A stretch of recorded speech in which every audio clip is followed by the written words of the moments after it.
የአዲስ አበባ ስራና ክህሎት ቢሮ የኢንተርፕራይዞች ውጤታማነት ለአዲስ አበባ ብልጽግና በሚል መሪ ቃል ሲያካሄድ የቆየው የነባር ኢንተርፕራይዞች ንቅናቄ የማጠቃለያ መድረክን አካሂዷል። ንቅናቄው በዋናነት ነባር ኢንተርፕራይዞች በየደረጃው የሚገጥሟቸውን ችግሮች በመለየትና ባለድርሻ አካላትን ባሳተፈ መልኩ ያሉባቸውን ችግሮች መፍታት የሚያስችል መደላደልን መፍጠር ያለመ ነበረ ተብሏል።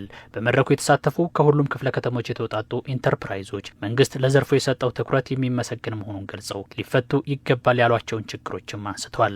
የመኖ ዋጋን በተመለከተ መኖ እኛ ስንጀምር 4800 ብር አካባቢ ነበረ።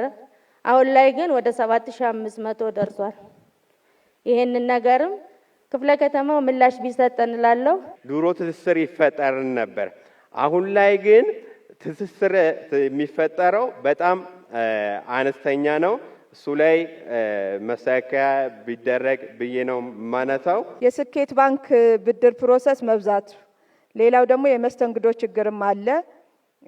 እንዲሁም ከስኬት ባንክ እኛ አንቀሳቃሾችን ከባለ ሀብቶች እኩል ኮላተራል የምንጠየቅበት ስላለ ይህም እንዲታይልን ነው እና የወለድ ምጣኔውም አቅርቦት ቢታይልን እላለሁ። ከተማ አስተዳደሩ ምርታማነትን ለማሳደግና የስራ ዕድል ፈጠራን ለማጎልበት በፖሊሲ የተደገፈ ስራን ከመስራት ባሻገር ለኢንተርፕራይዝ ዘርፉ የቅርብ ክትትልና ድጋፍ እያደረገ ነው ያሉት በምክትል ከንቲባ ማዕረግ የአዲስ አበባ ከተማ ስራና ክህሎት ቢሮ ኃላፊ አቶ ሚሊዮን ማቴዎስ ከብድር አቅርቦት ጋር ተያይዞ ያሉ ችግሮችን ለመፍታትም በቅንጅት እየተሰራ ነው ብለዋል። የስኬት ባንክ ላይ ከብድር ጋር ተያይዞ ያው ብዙ ጊዜ ይነሳል።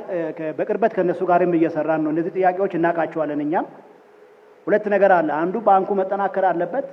ያው በጎለበተ የባንክ ጉልበት ነው ፋይናንስ ማቅረብ የምንችለው። የፋይናንስ ጥያቄ በጣም ግልጽ ነው።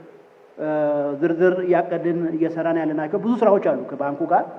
እነዚህ የምነሱ ጉዳዮችንም በተለየ ሁኔታ ደግሞ እንዴት መፍታት እንደምንችል እንደ ተሞክሮም የቀረቡትንም ወስደን እኛ በራሳችን ደረጃ ማየት የሚገባንን የምናይ ነው የሚሆነው። የገበያ ትስስርና በግብርናው ዘርፍ የተሰማሩ ኢንተርፕራይዞች ችግርንም ለመፍታት እየተሰራ መሆኑን ገልጿል። ኢንተርፕራይዞች ውጤታማነት ስንል ማምረት አለባቸው፣ ገበያውንም መጠቀም መቻል አለባቸው። እዚህ መካከል ላይ ያሉትን እድሎች ለማመካከት ብዙ ስራዎች ሲሰሩ ቆይቷል።